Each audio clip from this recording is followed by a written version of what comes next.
لص بقلب طيب أحلى كتير من طيب بقلب لص. مبدئيا الفيديو ده من الحاجات اللي أنا بحبها جدا، فتعالوا نستمتع مع بعض ونبدأ.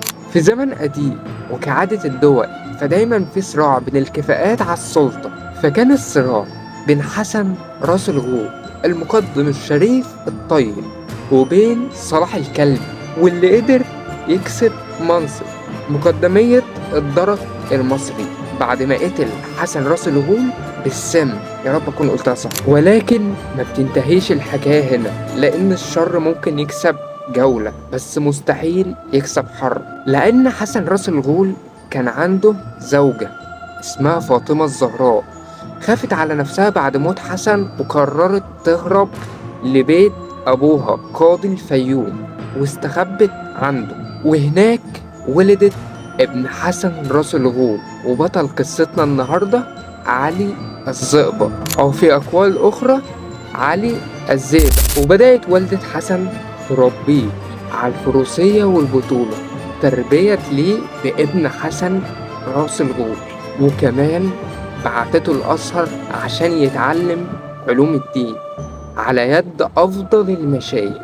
ولكن علي وهو صغير كان طفل ذكي وقوي وعنده روح المغامرة، فكان بيهرب ويروح أرض الرميلة للشطار وكان بيتبارز معاهم ويتعلم الحيل لحد ما بقى أشطر الشطار، واتشهد له بكده من كبار الشطار حتى إنهم هم اللي ادوله لقب الزئبق. وفي يوم من الأيام وعلي ماشي في السوق شاف مشهد حياته هتتبدل بسببه. علي وهو ماشي في السوق شاف رجالة الكلبي وهم بيستبدوا وبيظلموا في الناس، فطبعا علي صاحب الدم الحر ما قدرش يستنى واتدخل وخلص الناس من ظلم رجالة الكلبي، ومن هنا قرر انه يقضي على ظلم الكلبي.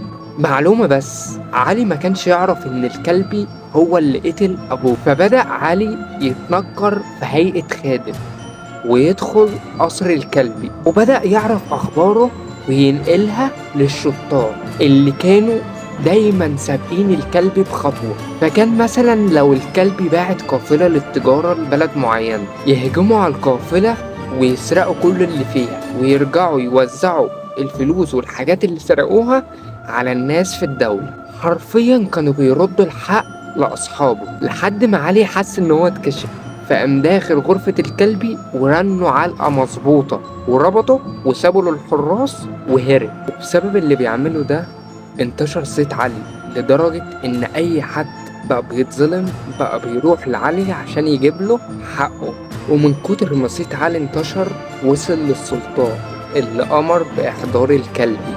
ولكن والي مصر كان شريك الكلبي في الفساد فقرر يتستر عليه، ولكن الكلب برضه ما كانش سهل فقرر يعمل حيلة واستعان بأخته عشان يوقعوا علي، وفعلا قدروا يوقعوا علي ولفوا حبل المشنقة حوالين رقبته في ميدان عام. والغريب إن كل الناس اللي كان علي بيساعدهم وقفوا يتفرجوا على المشهد ومحدش حد حاول يساعده أو ينصره ولو بكلمة. ولكن وبين الحضور كان في عيون قاعدة بتلف بين الناس وكل تركيزها على علي، وفجأة اتحرك الفارس وبحركات بهلوانية وخفة غريبة قدر يوصل لعلي ويفكه ويهربه.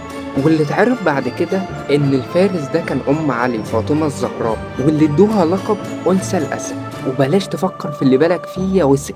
وفضلت ام تلومه علشان الناس اللي كان هيموت عشانهم ما تحركوش حتى عشان ينصروه ولو بكلمة. وبعد فترة وصل لعلي كلام ان الكلبي ووالي مصر بدأوا يبيعوا أراضي مصر لواحدة سماها المصريين دليدة المحتالة. فكعادة علي الزئبق الطيب الشهم اللي ما يقدرش يشوف حق غير ما ينصره فضل يحارب الكلبي والي مصر ودليدة، ولكن تأتي الرياح بما لا تشتهي السفن، ففي وسط العداوة بيتولد الحب. وفعلا علي حب بنت دليدة المحتالة وعاشوا قصة حب من أعظم قصص حب التاريخ، طبعا بعد ما حقق اللي عايزه وانتصر على الكلبي والوالي ودليدة. والخبر الحلو إن نهاية قصتنا النهاردة سعيدة. وانتهت بجواز علي من بنت دليدة بأمر من السلطان. تفتكر قصة حياة علي الزئبق حقيقة فعلا؟ وهل لو خيال، هل النهاردة وفي عصرنا ده موجود علي الزئبق ولا خلاص؟ سلام.